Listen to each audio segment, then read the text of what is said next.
বিসমিল্লাহির রহমানির রহিম। দেশ এবং প্রবাস থেকে যে যেখান থেকে আপনারা আমার এই ভিডিও সেশন দেখতেছেন, সবাইকে আমার সালাম, আসসালামু আলাইকুম। আশা করি আপনারা সবাই ভালো আছেন। আমিও ভালো আছি আলহামদুলিল্লাহ। তো আজকে আমি আমার ভিডিও সেশন 3 আজকে আমি আলোচনা করব স্যারের দেওয়া সেশন 4 থেকে।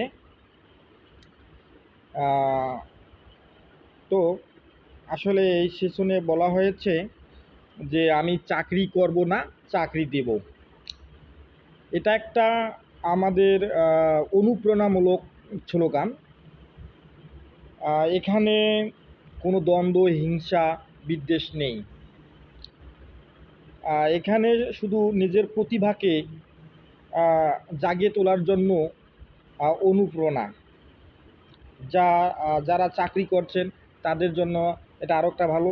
তারা বা আপনারা চাকরি করতেছেন, এর জন্য আপনাদের একটা অভিজ্ঞতা অর্জন হচ্ছে।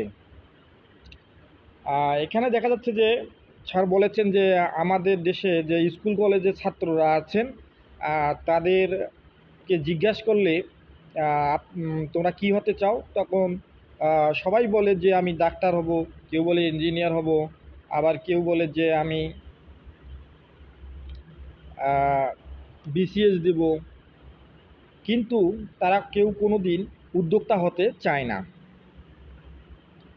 এবং পরিবার থেকেও আসলে এই উদ্যোক্তা হওয়ার জন্য কখনো উৎসাহিত করা হয় না। প্রত্যেক বাবা মাই চান যে আমার সন্তানেরা একটা সন্তানের ভবিষ্যৎটা যেন একটা ভালো হয়।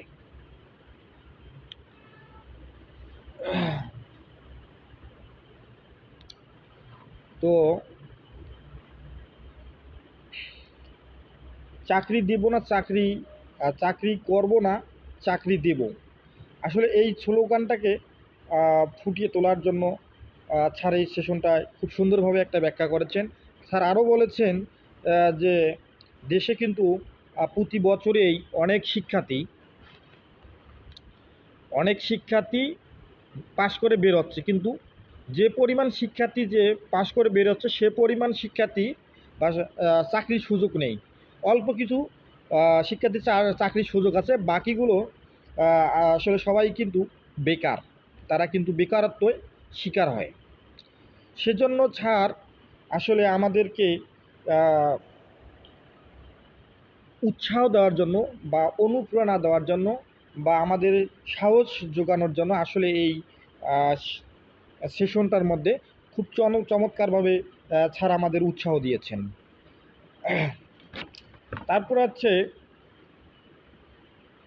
স্যার যে আশার বাণীগুলো জ্বালিয়ে আসলে আমাদেরকে যে প্রদীপ জ্বালানোর জন্য যে এই সেশনটার মধ্যে খুব সুন্দরভাবে যে বিষয়গুলো তুলে ধরেছেন, আসলে অন্য কোথাও বা কোনো প্ল্যাটফর্মে এইরকম নেই। এখানে স্যার আরও বলেছেন যে আমরা যদি আসলে উদ্যোক্তা হই বা আমাদের মাধ্যমে অনেক মানুষ কর্মসংস্থান পাবে এবং এই কর্মসংস্থানের মাধ্যমে তাদের ফ্যামিলি বা পরিবারের মানুষের জন্য একটা বাড়তি আয় হবে।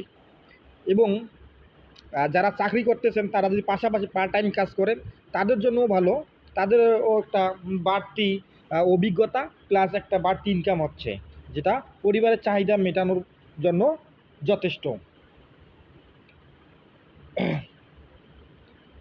ধন্যবাদ সবাইকে। আমি ছাড়ের দেওয়া আপনার 4 নাম্বার সেশন থেকে আসলে একটু বিশ্লেষণ করার চেষ্টা করলাম। এ পর্যায়ে আমি আমার পরিচয় দিয়ে নিচ্ছি।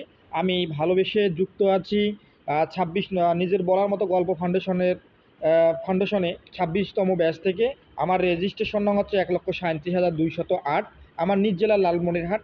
আমি বর্তমানে অবস্থান করতেছি কুমিল্লাতে। আমি একটা কোম্পানিতে জব করি। ধন্যবাদ সবাইকে। আপনারা সুস্থ থাকবেন, ভালো থাকবেন এই আশা করি, এবং স্যারের দেওয়া সেশন থেকে কিছু অভিজ্ঞতা অর্জন করে বাস্তব জীবনে আমরা যেন প্রয়োগ করতে পারি, এতটুকুই।